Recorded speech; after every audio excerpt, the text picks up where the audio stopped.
तो जय हिंद मेरे दोस्तों, कैसे हैं मेरे भाई लोग। आप लोग का कैसे गया एग्जाम, आप लोग जरूर कमेंट बताइएगा। दोस्तों मैं क्वेश्चन देखा हूँ, बहुत ही इजी टू मॉडरेट कहेंगे, अर्थात आसान से थोड़ा सा डिफिकल्ट है। मतलब क्वेश्चन बहुत अच्छा है, कोई इसमें डाउट नहीं है। तो दोस्तों किसी भी शिफ्ट में आपका मतलब कोई भी आपका सेट हो, ए हो चाहे जेड जे तक कोई भी हो, तो मेरे भाई आपको सही सही चेक करना है, आपको एक भी गलती नहीं करना है। तो समझिए कि आप हमारे चैनल पर बने रहिए। और दोस्तों मैं आप लोग से माफ़ी मांगना चाहूँगा क्योंकि तो हमारा आवाज़ क्या हो गया है, फंस चुका है। यानी अर्थात आप लोग का वीडियो शूट करते करते मेरा आवाज़ फंस गया, क्योंकि मैं कभी इतना बोला नहीं और पहली बार इतना बोल रहा, जिसके कारण मेरा आवाज़ बच चुका है। तो खैर आप लोग केवल आंसर मिलाना है, मेरे आवाज़ की तरफ ध्यान नहीं देना है, क्योंकि जब मैं आऊँगा आप लोगों के सामने जल्द ही आने वाला हूँ वीडियो लेकर, आप लोगों के लिए बहुत कुछ सूचनाएं देने वाला हूँ। तो मैं आप लोग से कहूँगा मेरे भाई, आप लोग चैनल को सब्सक्राइब कर लीजिए। जितनी भी लड़कियाँ देख रही है कृपया आप लोग भी चैनल को सब्सक्राइब कर लीजिए, क्योंकि आपको एक से एक एजुकेशन वाले वीडियो इस पर देखने को मिलेगा। आपको आगे क्या करना है 10th के बाद, इससे रिलेटेड भी आपको वीडियो देखने को मिलेगा। तो टाइम नहीं गवाते हुए हम लोग वीडियो को स्टार्ट करते हैं। और आप लोगों को क्या इसमें था, साइंस में ये साइंस फर्स्ट शिफ्ट का क्वेश्चन है, अर्थात 80 में 40 ही करना था। देखिए कितना इजी क्वेश्चन है मेरे भाई, स्टार्ट करते हैं। फर्स्ट क्वेश्चन कह रहा है मैग्नीशियम आवर्त सारणी के किस समूह का सदस्य है। तो दोस्तों ये समूह 2 का सदस्य है। किसका है? समूह 2 का। नेक्स्ट है मेरे भाई, आवर्त सारणी में कितने आवर्त होते हैं। तो मेरे भाई आवर्त सारणी में टोटल आवर्त मतलब 7 होते हैं। कल बताए थे मेरे भाई। सेम टू सेम क्वेश्चन, अगर आप मेरा मॉडल प्रैक्टिस सेट देख रहे हैं तो समझिए कि आपका क्वेश्चन बाहर से नहीं आ रहा है। सेम टू सेम आपको बताए थे कि 18 गो वर्ग होता है और 7 गो आवर्त होता है। पूरा का पूरा लड़ जाएगा दोस्तों, क्योंकि उस तरीके से पढ़ाया जा रहा है। निम्नलिखित में कौन जल संचयन की प्राचीन विधि नहीं है। तो दोस्तों ईरिस जल संचयन की प्राचीन विधि नहीं होती है। मेरे भाई मैं फिर कह रहा हूँ, अगर आप चैनल पर नए हैं तो सब्सक्राइब कर लीजिए, क्योंकि यही चैनल है जो आपके भविष्य को लेकर सोच रही है। अर्थात कहने का मतलब है आपको यहाँ से फ्री कंटेंट, आपको 1 रुपया भी यहाँ पर नहीं लगने वाला है। फ्री ऑफ कोर्स आप 10th 11th 12th हर एक चीज़ का तैयारी कीजिएगा। तो आप चैनल को सब्सक्राइब कर लीजिए, ताकि आपको आने वाले भविष्य में फायदा मिलते रहे। नेक्स्ट देखिए मेरे भाई 4 नंबर, टिहरी बांध निर्माण का उद्देश्य क्या था। तो बिजली उत्पादन करना था, भूमि सिंचाई करना था, जल आपूर्ति करना था, इनमें से सभी। तो ऑप्शन यहाँ पर डी सही हो जाएगा।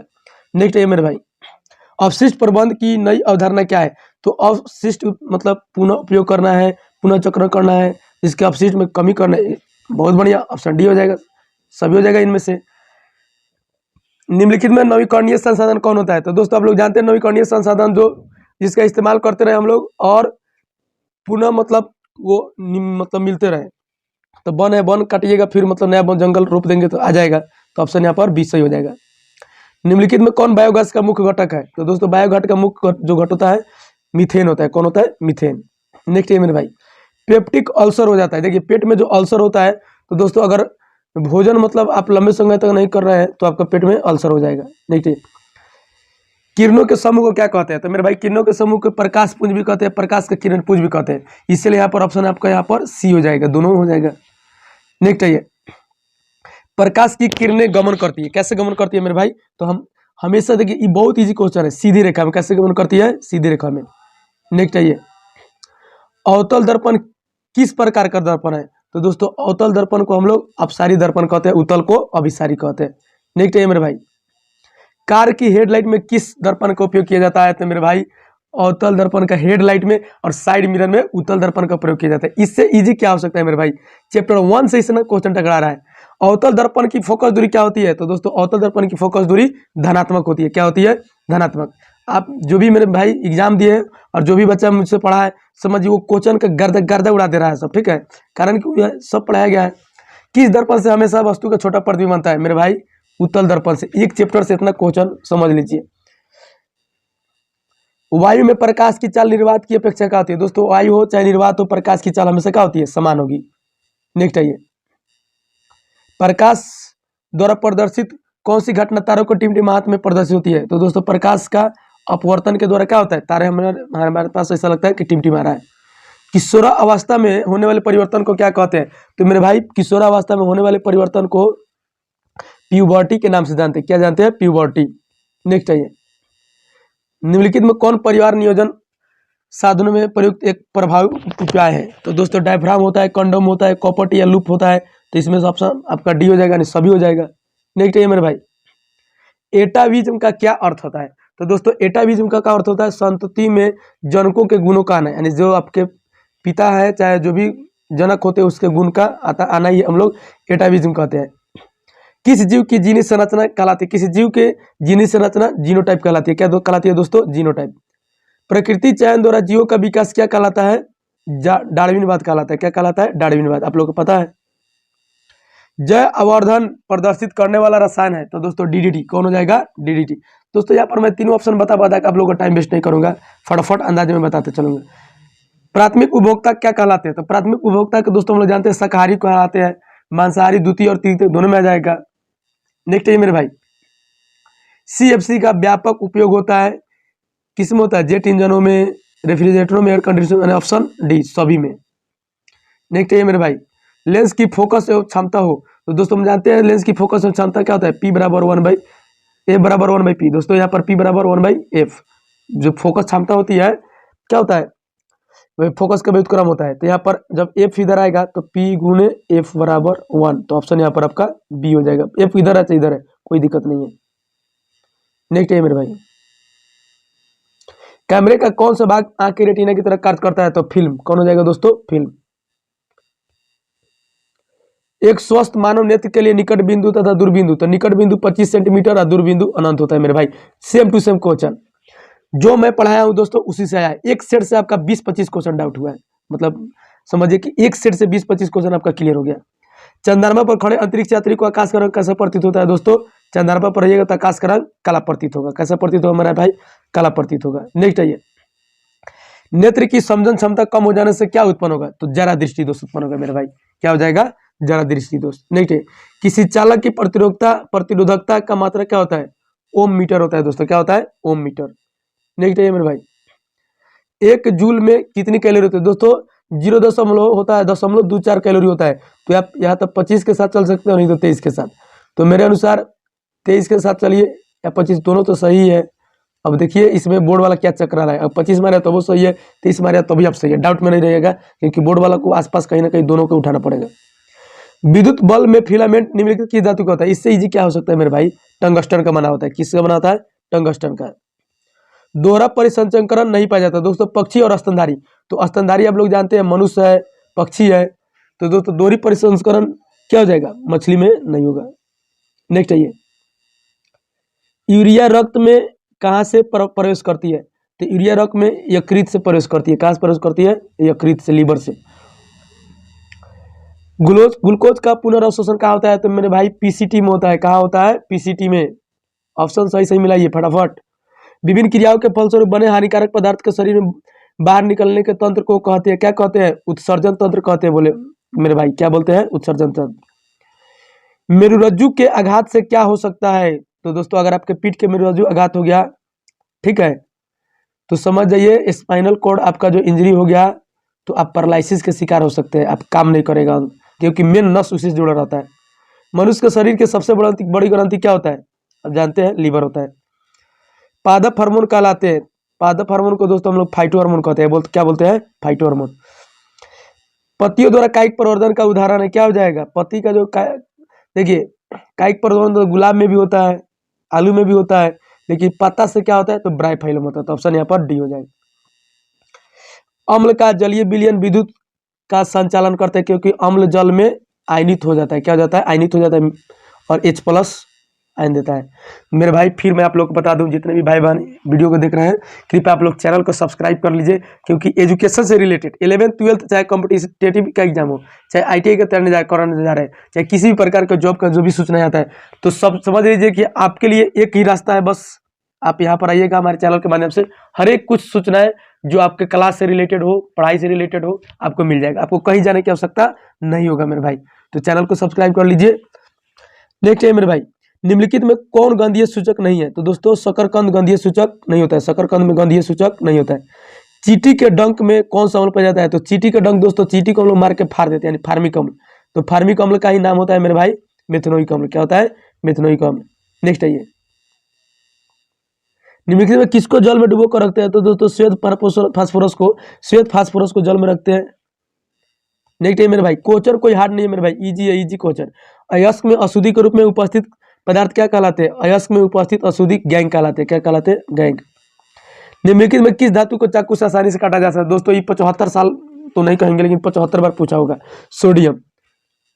सोने में कौन सी धातु मिलाकर मिश्र धातु तैयार की जाती है? देखिए दोस्तों, ये डाउटफुल क्वेश्चन दे दिया है, इसको देना चाहिए। कौन सी धातु नहीं मिलाकर तैयार किया जाते तो हम लोग लोहा मार देते, लेकिन चांदी भी मिलाया जाता है, कॉपर भी मिलाया जाता है, जिंक भी मिलाया जाता है। तो सबसे ज़्यादा तो हम लोग चांदी मिलाते हैं, इसलिए ऑप्शन है चांदी और कॉपर। तो यहाँ पर समझिए कि मेरा अनुसार चांदी मतलब ये कैसे लीजिएगा, यहाँ पर आप ही सोचिए, जब तीनों का हम लोग इस्तेमाल कर रहे हैं तो एगो कैसे ले सकते हैं यहाँ पर।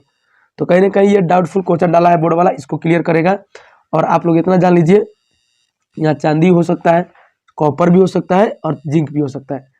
तो आप समझ लीजिए आप वहाँ पर क्या चेक करा रहा है, बोर्ड वाले के ऊपर छोड़ दीजिए, आप लोग दिमाग मत ज़्यादा लगाइए। सिलिकॉन है एक, क्या है सिलिकॉन? एक उपधातु है। कल्पक्कम नाम की विद्युत संयंत्र किस राज्य में स्थित है? तो तमिलनाडु में। मेरे भाई कहाँ है? तमिलनाडु में। नेक्स्ट है मेरे भाई, घरेलू गैस यानी एलपीजी का मुख्य अवयव क्या होता है दोस्तों? ब्यूटेन होता है। क्या होता है? ब्यूटेन। ऊर्जा के दो अनवीकरणीय स्रोत, अविनवीकरणीय स्रोत जो एक बार खत्म हो जाए तो फिर वापस नहीं है, क्या हो जाएगा? कोयला और पेट्रोलियम। नेक्स्ट है ये, श्वसन किस प्रकार की अभिक्रिया होती है दोस्तों? श्वसन उष्मा क्षेपीय अभिक्रिया होती है, जिससे उपचयन अभिक्रिया भी कहते हैं। नेक्स्ट है मेरे भाई, इलेक्ट्रॉन के स्थानांतरण से बने यौगिक कहलाते हैं वैद्युत संयोजी। क्या कहलाएगा? वैद्युत संयोजी। निम्नलिखित में कौन अपघटन अभिक्रिया है? तो दोस्तों डिकम्पोजिशन रिएक्शन, जो एक पदार्थ से टूटकर दो बने या दो से अधिक बने, तो ऑप्शन यहाँ पर आपका डी हो जाएगा, एक से टूटकर दो बन गया है। किसमें टार्ट्रिक अम्ल पाया जाता है? तो मेरे भाई इमली में टार्ट्रिक अम्ल, इमली में टार्ट्रिक अम्ल। इतना जान लीजिए, बहुत ही इजी क्वेश्चन। बुझे हुए चूने का रासायनिक नाम क्या है मेरे भाई? तो बुझे हुए चूने को कैल्शियम हम लोग हाइड्रोक्साइड बोलते हैं, CaOH का होल ट्वाइस। नेक्स्ट है मेरे भाई, कैल्शियम हाइड्रोक्साइड। हवा में स्वतंत्र रूप से लटका हुआ छेदी चुंबक हमेशा आराम की स्थिति में रहता है। कहाँ रहता है? पूर्व दिशा में रहता है। किस दिशा में रहता है? पूर्व दिशा में। नेक्स्ट है मेरे भाई, यदि एक विद्युत धारा धारावाही तार के समीप कंपास रखा जाता है तो यह कंपास की सुई क्या हो जाएगी? विक्षेपित होगी। फैराडे ने बहुत से क्रांतिकारी खोज की, जिनमें से शामिल है, क्या शामिल है दोस्तों? विद्युत चुंबकीय प्रेरण, विद्युत अपघटन, ये क्या है? दोनों शामिल है। तो ऑप्शन यहाँ पर सी हो जाएगा। नेक्स्ट है मेरे भाई, विद्युत मोटर परिवर्तित करता है। क्या करता है? तो दोस्तों विद्युत मोटर विद्युत ऊर्जा को यांत्रिक ऊर्जा में परिवर्तित करता है। नेक्स्ट है ये, फ्लेमिंग के बाद हाथ नियम में बाएं हाथ की तर्जनी क्या संकेत करती है? तो दोस्तों ये चुंबकीय क्षेत्र की दिशा को संकेत करेगी। किसको संकेत करेगी? चुंबकीय क्षेत्र की दिशा को। किसी चालक तार से विद्युत धारा प्रवाहित करने पर तार के ऊपर तथा नीचे किस प्रकार के चुंबकीय क्षेत्र पैदा करेगी? तो दोस्तों कहीं ना कहीं ऊपर तथा नीचे समान प्रकार का करेगा, इधर के ऊपर दूसरा है, नीचे दूसरा है। तो ऑप्शन यहाँ पर भी हो जाएगा। जल विद्युत ऊर्जा किस प्रकार का ऊर्जा है? तो दोस्तों ये हो जाएगा नवीकरणीय ऊर्जा। कैसा हो जाएगा? नवीकरणीय ऊर्जा। कौन सी गैस वैश्विक उष्णन यानी ग्लोबल वार्मिंग के लिए जिम्मेदार है मेरे भाई? Carbon dioxide. पेड़ पौधे लगाइए और देश को बचाइए, नहीं तो एक दिन बहुत खतरे में हम लोग पड़ने वाले हैं। आप लोग नहीं पढ़ेगा, आपका बाल बच्चा पढ़ेगा तो पूरा गरिया के निहाल कर देगा सर, इसलिए पेड़ पौधे लगाइए। ब्यूटेन के कितने समव्ययी समूह है? तो 4 होते हैं। कितने होते हैं मेरे भाई? 4। मीथेन के अणु का आकार क्या होता है? तो दोस्तों टेट्राहेड्रल होता है, सम चतुष्फलकीय होता है, सम चतुष्फलकीय। मेरे भाई आवाज बच गया है मेरा, आप लोग समझ रहे हैं। कार्बन यौगिक में कार्बनों की संयोजकता होती है, तो दोस्तों 4 होगी। कितना हो जाएगी? 4। निम्न में कौन संतृप्त हाइड्रोकार्बन है? तो मेरे भाई संतृप्त हाइड्रोकार्बन एल्केन होता है। एल्किन और एल्काइन क्या होता है? असंतृप्त हाइड्रोकार्बन होता है। एथिलीन का आइपेक नाम क्या होता है? एथिलीन का आइपेक नाम एथीन होता है। क्या होता है? एथीन। नेक्स्ट है मेरे भाई, मेंडलीव की आवर्त सारणी की कमी क्या थी? तो दोस्तों हाइड्रोजन का उचित स्थान नहीं दे पाया था मेंडलीव ने, यही मेन उसका कमी थी। अष्टक नियम मेरे भाई हर एक मैट्रिक वाला के मुंह पर याद होगा, न्यूलैंड्स का अष्टक नियम, डुब्रेनर का त्रियक नियम। ठीक है, इससे इजी क्वेश्चन क्या हो सकता है? तो यहाँ पर हो जाएगा ऑप्शन बी हो जाएगा। नेक्स्ट है मेरे भाई, निम्नलिखित में कौन सा यौगिक अधिक क्षारकीय होता है? तो क्या होता है? Na2O। ठीक है, नेक्स्ट है मेरे भाई, पीत रस कहाँ से स्रावित होता है? तो पीत का स्रावित होता है यकृत से। कहाँ से होता है? यकृत से। नेक्स्ट है मेरे भाई, क्षुद्रांत में स्थित रसांकुर का कार्य क्या होता है? तो क्या होता है? वो अवशोषण में और सहायता करते हैं, अवशोषण को सतही क्षेत्रफल घटा देता है, यानी कहीं ना कहीं अवशोषण का सतही क्षेत्रफल घटा देगा, यानी वो चाहे यानी कहीं ना कहीं क्या हो जाएगा? तेजी में अवशोषण कराता है। अब समझ लीजिए तेजी में अवशोषण कराएगा, ठीक है, भोजन को पचाएगा, तो क्या कर सकता है? नेक्स्ट है मेरे भाई, मुख गुहा का पिछला भाग क्या होता है? तो मुख गुहा का पिछला भाग ग्रसनी होता है।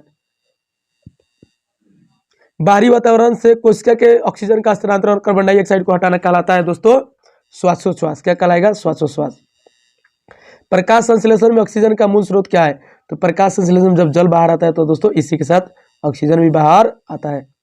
निम्नलिखित में किसे कोशिका का ऊर्जा मुद्रा कहा जाता है? तो एटीपी को। आप लोग पढ़े होइएगा मेरे भाई, क्योंकि ये तो बहुत ही नॉर्मल क्वेश्चन है। पादप में जाइलम, जौ से जल का वहन करता है।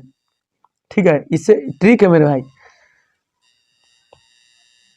प्लाज्मा के अलावा रक्त में निम्न से क्या पाए जाते हैं? दोस्तों प्लाज्मा क्या होता है? WBC, RBC, रक्त पॉइंट का सभी पाया जाता है। तो ऑप्शन यहाँ पर आपका डी हो जाएगा।